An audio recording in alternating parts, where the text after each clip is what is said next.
Bíblia diz o seguinte: crê no Senhor Jesus e serás salvo tu e a tua casa.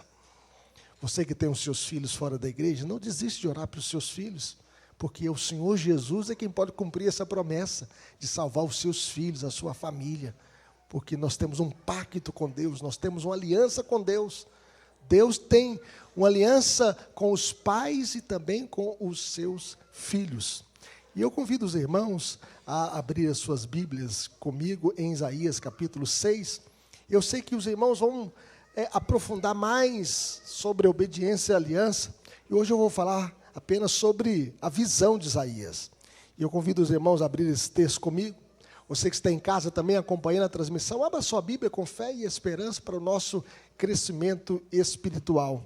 Diz assim, Isaías 6, de 1 a 13. Vamos ler esse texto juntos?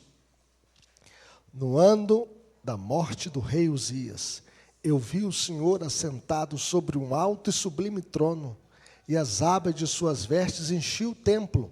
Serafins estavam por cima dele, cada um tinha 6 asas, com 2 cobria o rosto, com 2 os seus pés, e com 2 voava, e clamavam uns para os outros, dizendo: Santo, Santo, Santo é o Senhor dos exércitos, toda a terra está cheia da sua glória. As bases do limiar se moveram à voz do que clamava, e a casa se encheu de fumaça. Então disse eu: ai de mim, estou perdido, porque sou homem de lábios impuros, habito no meio de um povo de impuros lábios, e os meus olhos viram o Rei, o Senhor dos exércitos. Então um dos serafins voou para mim, trazendo na mão uma brasa viva, que tirara do altar com a tenaz.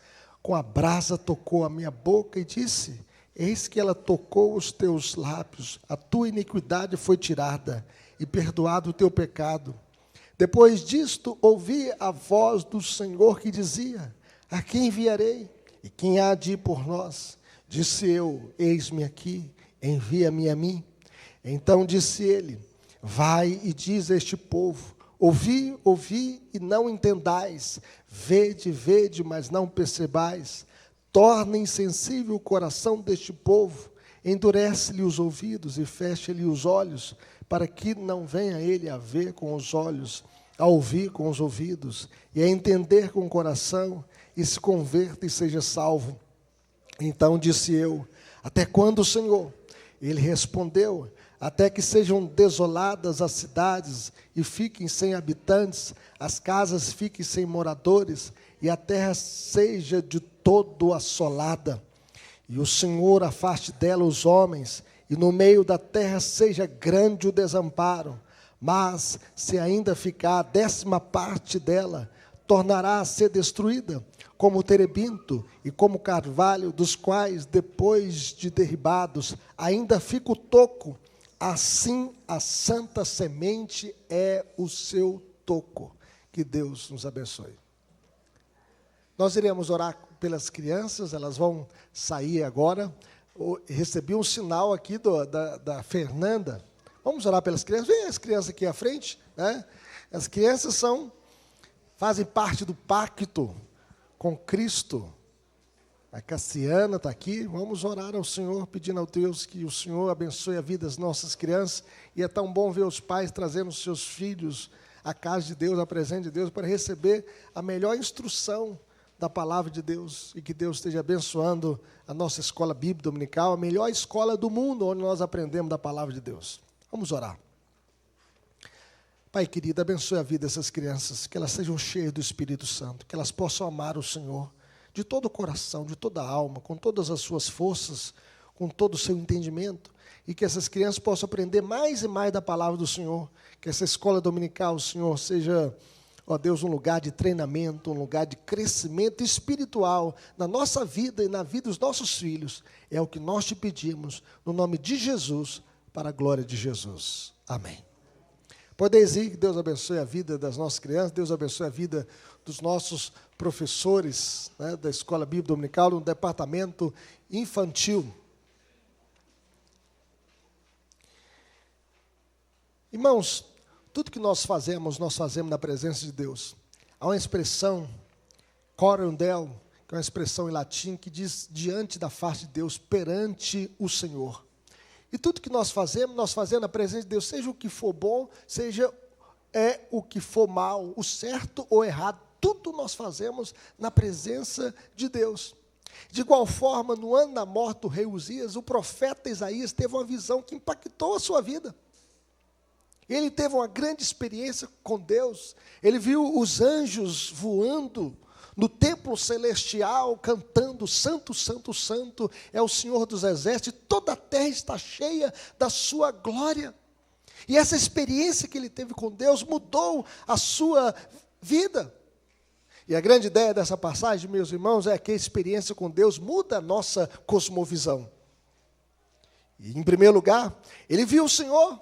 No ano da morte do rei Uzias, eu vi o Senhor assentado sobre um alto sublime trono, as abas de suas vestes enchiam o templo, os anjos, os serafins cantavam, Santo, Santo, Santo, é o Senhor dos Exércitos, toda a terra está cheia da sua glória. Uzias era um rei da tribo de Judá, filho de Amazias. Ele começou a reinar com 16 anos, ainda na adolescência, e reinou 52 anos em Jerusalém. Era um rei reto. Enquanto ele buscou o Senhor, Deus o prosperou, Deus o abençoou, Deus o fez forte. Todavia, havendo-se fortificado, exaltou-se o seu coração para a sua própria ruína, porque ele entrou no templo para prestar um sacrifício, mas ele não era sacerdote, ele entrou no templo para queimar incenso no altar, e por causa disso, ele ficou leproso até o dia da sua morte. E alguém leproso tinha que ficar no leprosado, tinha que se afastar do trono, tinha que se afastar do reinado, tinha que se afastar da família. E ele morreu nessa condição, porque ele se exaltou. No ano da morte do rei Uzias, o profeta Isaías viu o Senhor. E essa experiência com Deus marcou a sua vida para sempre.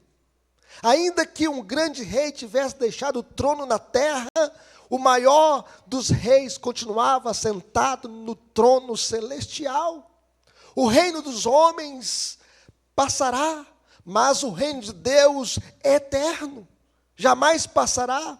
O rei terreno estava morto, mas o rei celestial governava. Além do mais, ele contempla a santidade de Deus, ele vê que Deus é santo, não somente santo, mas 3 vezes santo. Só Deus recebe este título nas Escrituras: Santo, Santo, Santo, Santo é o Senhor. Deus é infinitamente santo. Até os anjos não conseguiam contemplar a santidade e a majestade de Deus. Esses serafins, eles tinham 6 asas. Com 2 cobria o rosto, com 2 cobria os seus pés, e com 2 voava. Eles não conseguiam contemplar a magnitude, a grandiosidade e a santidade de Deus. Eles se curvavam diante do Senhor com as suas asas, cobrindo o seu rosto diante da majestade de Deus. Deus é santo. Santo, santo, santo é o Senhor. Ele viu a grandeza de Deus, o poder de Deus, a santidade de Deus, a onipotência de Deus, o governo de Deus, a majestade de Deus. Mas ele viu também a si mesmo. O homem, ante a divina majestade, ele reconhece a sua indignidade. A experiência com Deus traz convicção de pecado. Antes desse encontro, Isaías estava dizendo, se você quiser ler em Isaías capítulo 5, versículo 8 até o versículo 30, no versículo 8 ele diz assim: ai dos que ajuntam casa a casa, reúnem campo a campo, até que não haja mais lugar, e ficam como únicos moradores no meio da terra. Ele condena aqui o materialismo desenfreado, a ganância humana. E ele diz no verso 11, ai dos que se levantam pela manhã e seguem a bebedice e continuam até alta noite, até que o vinho os esquenta. Ele condena aqui a embriaguez, a bebedice, os prazeres desenfreados da carne. Mas no verso 18 diz, ai dos que puxam para si a iniquidade como cordas de injustiça e o pecado como tirantes de carro. Aqui ele condena o orgulho pelo pecado. Tem gente que tem orgulho pelo pecado que cometem. No verso 20 ele diz: ai dos que ao mal chamam bem e ao bem mal, que fazem da escuridade luz e da luz a escuridade, põe o amargo por doce e o doce por amargo.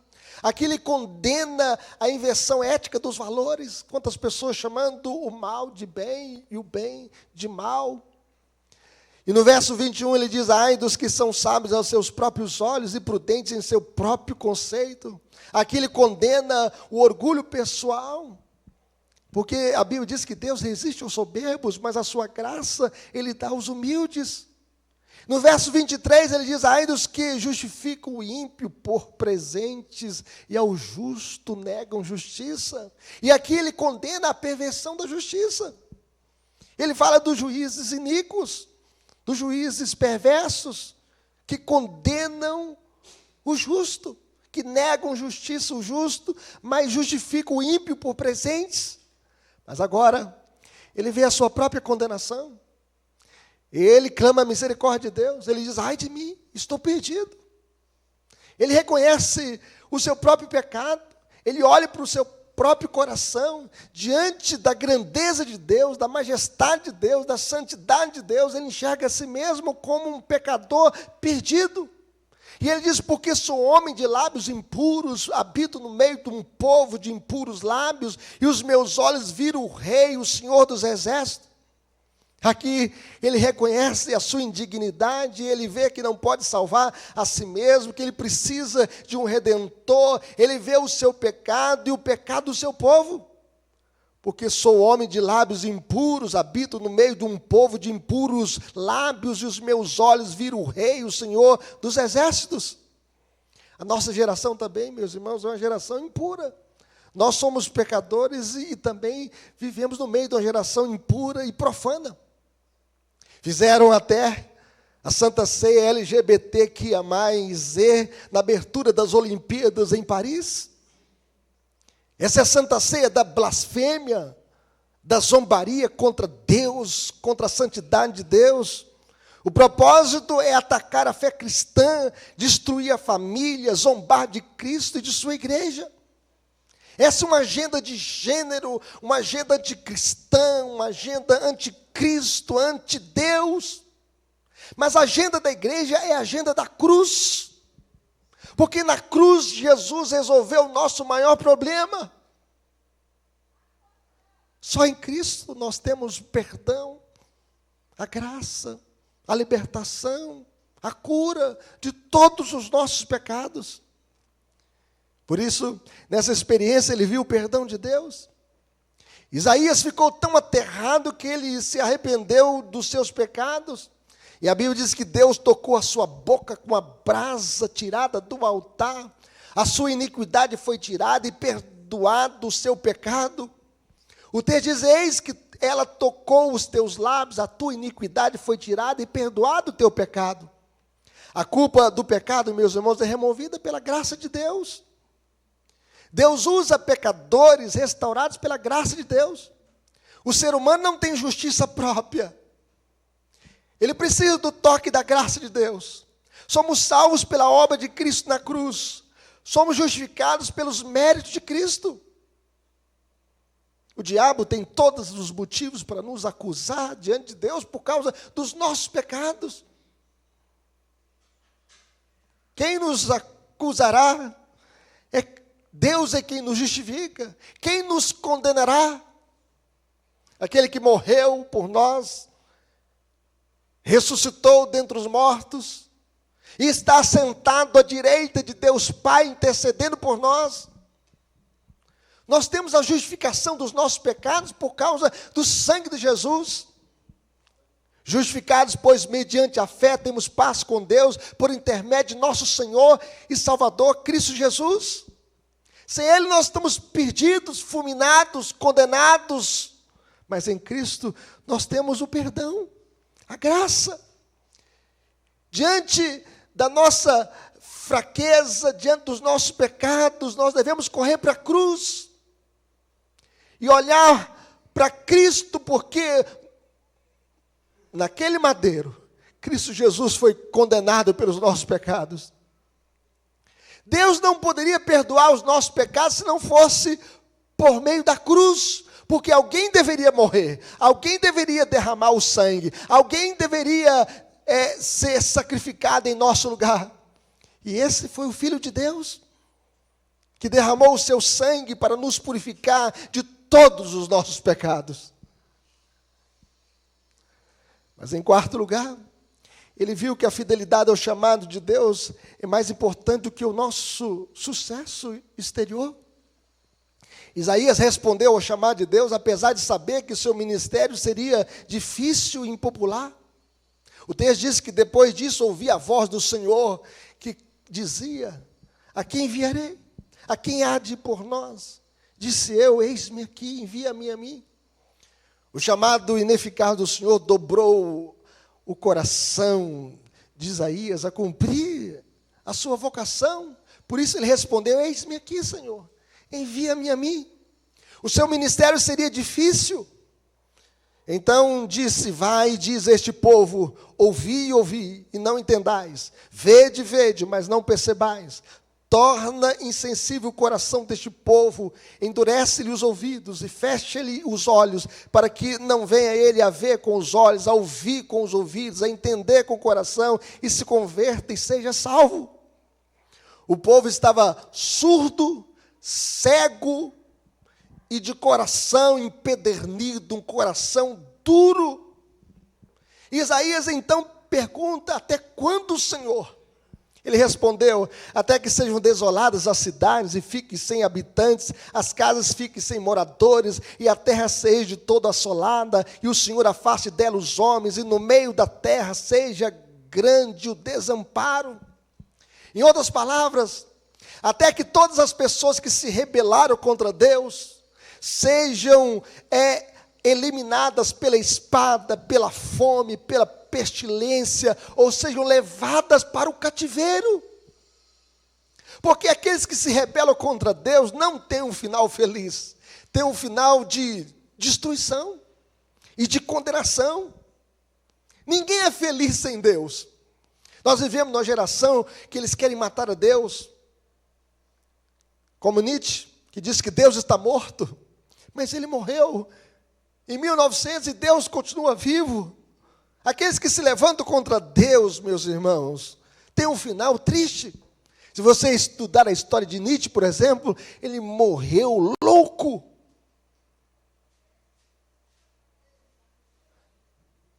No entanto, um remanescente sobreviveria. Mas ainda, se ficar ainda, a 10ª parte dela tornará a ser destruída, como o terebinto e como o carvalho, dos quais, depois de derribados, ainda fica o toco. Assim, a santa semente é o seu toco.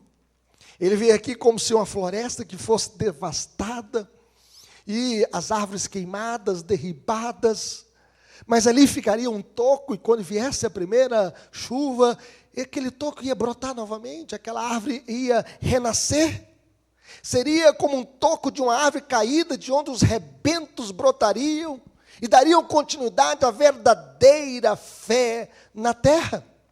Segundo Calvino, a santa semente é a substância da igreja. Deus tem o seu povo eleito na terra. Ainda há esperança, haveria uma santa semente alcançada pela graça de Deus. A obra de salvação, meus irmãos, não é estratégia da igreja, é o Senhor quem salva, é o Senhor quem liberta. A obra de salvação é obra do Espírito Santo na vida do pecador arrependido. Se não fosse a obra de Deus na nossa vida, meus irmãos, nós continuaríamos cegos, surdos e mortos. Mas Deus, pela sua graça, soprou a sua palavra no nosso coração, pelo poder do Espírito Santo, e nos ressuscitou, e nos deu uma nova vida. E nós somos a santa semente, a igreja de Deus, edificada por Cristo. Jesus, depois de mencionar, meus irmãos, esta passagem na parábola do semeador, disse: bem-aventurado, porém, os vossos olhos porque veem, e os vossos ouvidos porque ouvem. Porque Deus nos ressuscitou, porque Deus nos deu nova vida, porque nós somos a santa semente que Deus preservou para a sua glória, para o seu louvor pela sua graça. Louvado seja Deus. Aplicações para a nossa vida, meus irmãos, como viveremos? Em primeiro lugar, confiando na soberania de Deus. O rei estava morto, mas Deus está vivo. Ele está no trono. Os homens podem ser destronados, podem perder as eleições, mas Deus continua no trono. Não cai um pardal de uma árvore sem o consentimento de Deus. Até os cabelos da nossa cabeça estão contados, disse o Senhor Jesus. Nós devemos confiar na providência de Deus. Nós devemos confiar na soberania de Deus. Deus é soberano. O rei Uzias estava morto, mas Deus continuava sentado no trono. Quando Isaías entrou no templo, ele contemplou o Senhor no templo celestial, assentado sobre um alto e sublime trono, e toda a terra estava cheia da sua glória. Ninguém pode destronar Deus. Deus reina sobre tudo e sobre todos. Mas em segundo lugar, meus irmãos, conviveremos, confessaremos os nossos pecados. Você pode dizer, eu estou perdido. Eu não posso salvar a mim mesmo. Eu sou pecador. Eu sou carente da graça de Deus. Eu preciso do toque da graça do Senhor. Porque sem Cristo nós estamos perdidos. Jesus é o único redentor dos eleitos de Deus. Maomé não é o profeta dos profetas, Jesus é o profeta dos profetas. Alá não é Deus. O nosso Deus, que é o Deus santo, onipotente, todo-poderoso, gracioso e salvador. Só Ele. Jesus é o caminho, a verdade e a vida, não existe outro. Não existe que todos os caminhos levam a Deus. Isso é uma mentira de Satanás. Diante das incertezas da vida, Jesus diz, eu sou o caminho. Diante da mentira, Jesus diz, eu sou a verdade. E diante da morte, Jesus diz, eu sou a vida. Em terceiro lugar, como viveremos? Trabalhando para Deus com fidelidade. Isaías diz, eis-me aqui, Senhor. Envia-me a mim. Prega a palavra. Uns vão ouvir e não vão entender. No entanto, outros ouvirão e se converterão a Cristo. E se a igreja deixar de anunciar o Evangelho, as próprias pedras clamarão. Deus, meus irmãos, salva a santa semente pela loucura da pregação. A salvação não é estratégia da igreja, mas é obra de Deus. Paulo chega a dizer, a palavra da cruz é loucura para os que se perdem, mas para nós que somos salvos, é o poder de Deus. Que possamos ensinar aos nossos filhos e às futuras gerações a grande cosmovisão cristã, criação. Nosso Deus é o Deus criador, Ele está sentado no trono, é um Deus santo, Ele criou tudo perfeito. E que possamos ensinar a nossa geração a queda. Porque o homem comeu do fruto proibido, nós pecamos e por isso nós temos tantas calamidades deste mundo, por isso nós temos morte, por isso nós temos guerra, por isso nós temos pandemia, por isso nós temos confusões neste mundo. Por causa da queda, o pecado nos separou de Deus. Nós somos pecadores, nós precisamos de um Redentor. E esse Redentor é Cristo. E só Ele, não existe outro. O mundo zomba de Cristo e da sua igreja. Por isso fizeram a Santa Ceia da Blasfêmia nas Olimpíadas de 2024 em Paris. Blasfemando contra Cristo e sua igreja. Mas a esperança só está nele. Não existe outro Salvador, não existe outro caminho. E no dia final vai ter uma consumação. E nessa consumação o Senhor Jesus vai dizer para a sua igreja, vinde bendito meu Pai, para a posse do reino que vos está preparado desde a fundação do mundo. Mas Ele vai dizer para os ímpios, os zombadores, aqueles que zombaram de Deus, apartai-vos de mim, malditos, para o fogo eterno, preparado para o diabo e os seus anjos. Por isso nós devemos pregar até o final, até que Jesus volte, até que Jesus venha para buscar a sua igreja. E esse dia vai ser um dia glorioso, para o seu povo, para a santa semente que foi comprada pelo sangue de Jesus. Louvado seja Deus. Amém? Vamos colocar em pé.